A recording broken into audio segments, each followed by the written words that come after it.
How's it going, everybody? We are back again for another Dokkan. Oh, wait, it's not a Dokkan video. Today, we have the official announcement of the next Dragon Ball Super movie, Dragon Ball Super Superhero. Now, we don't have really much of anything else. We got a small teaser trailer here. We got the logo, and then we have our first look at Goku in the movie itself. It looks like it's gonna be CGI-ish. I'll explain more on that in a minute, but all we have right now is just that in the title, and then it's coming out sometime in 2022, which is pretty cool to see. And then we also got a couple of new character sheets from people who are going to show up in the movie that I'm going to quickly go over. And then we also have a character sheet for a brand new character that will also be introduced into the story. So without further ado, let's talk about it.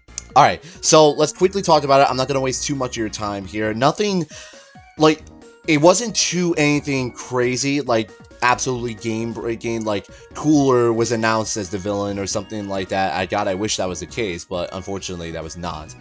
So we got some character sheets here that they showed off. Number one, this is a brand new character.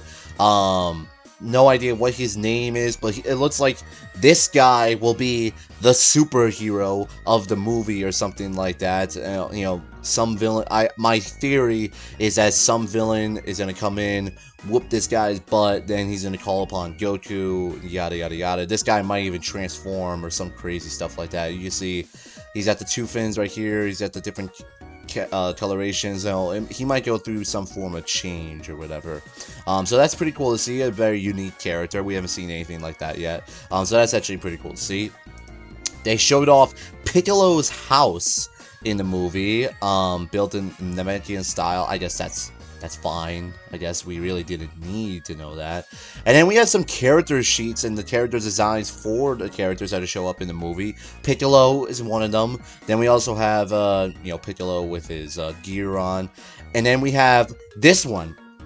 This is the one. This, by far, this is the most important picture that piece of information that we have gotten thus far from this. We have a look. I can't even English properly. We have our first look at what it looks to be a grown-up Pan from the movie, or at least, you know, grown up to an extent, obviously. She looks like, I don't know, 4 or 5 years old or something like that.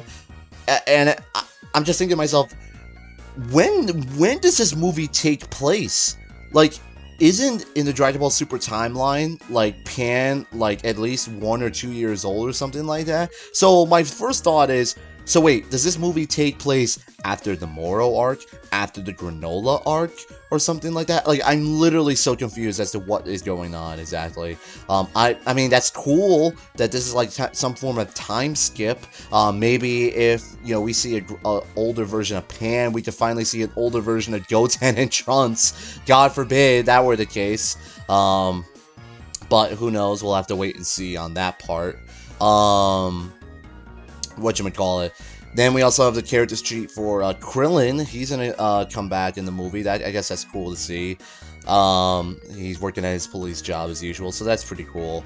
And then that's really it. That's all we've gotten thus far from the Dragon Ball Super panel that came out today. We have the official movie reveal teaser trailer showing off Goku, the movie name. Then we have some character sheets, and then that's really it. Now, my personal opinion, I gotta tell you, I'm pretty darn disappointed by this reveal, to be honest. I think the Dragon Ball Super Broly reveal was much cooler than that. We saw an actual in-shot of what the movie was actually gonna look like, not just Goku standing on some logo or something like that. And we have had our first look at the main antagonist. Even if it was just a quick body shot, we could kind of guess who it was, and then eventually we could tell that it was eventually Broly. And then they switched the art style. I think a lot of people are really going to be turned off from this movie is because I don't know what crossed their minds to think that it was a good idea to go from the Shintani style, which a lot of people love the Shintani style, the same art style that they did in the Dragon Ball Super Broly movie. People love that, but they said, F it, they're not going to do that. And they're going to go into what looks to be some form of CGI or something like that. Like, we take a look right here. I'll mute this for a second. This is CGI. This is CGI right here. So I don't understand what they were thinking. I even put out a tweet about this right here, talking about my personal thought and opinion on it. Broly teaser was more hype, and the fact that it isn't the same animation from the Broly movie either. Clearly they didn't learn from the success of the Broly movie. I'll keep my fingers crossed, but this definitely just killed all the hype.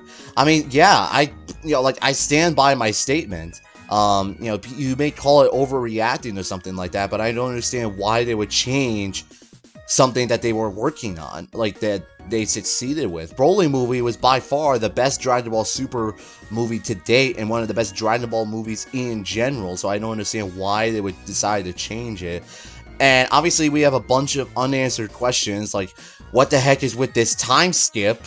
Now all of a sudden Pan is like 5 years old or something like that, so we're missing like a couple of arcs or something like that. So I'm not really too sure what this is all going to be about, but I'm really hoping that within the next few months or something like that, when we get another trailer of some form, they actually give us some better looks at everything, because off first impressions, I gotta be perfectly frank, I am not that excited.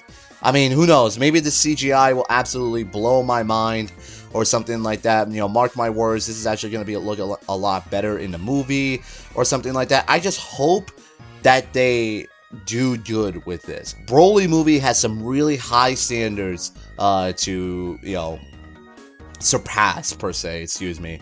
We went from reintroducing and making canon one of the best Dragon Ball Z villains, and then making canon the other fusion of Gogeta. Obviously, now he's officially canon in the Dragon Ball Super universe. So this movie has some big shoes to fill. I don't know, how or in what shape or form it will surpass that, but yeah, I don't know. It's definitely gonna be tricky. So I'm keeping my fingers crossed right now. So anyways, I hope you guys enjoyed this first look at the first introduction of Dragon Ball Superhero. Anyways, I hope you guys enjoyed this video, and I will see you guys on the next one. I have spoken.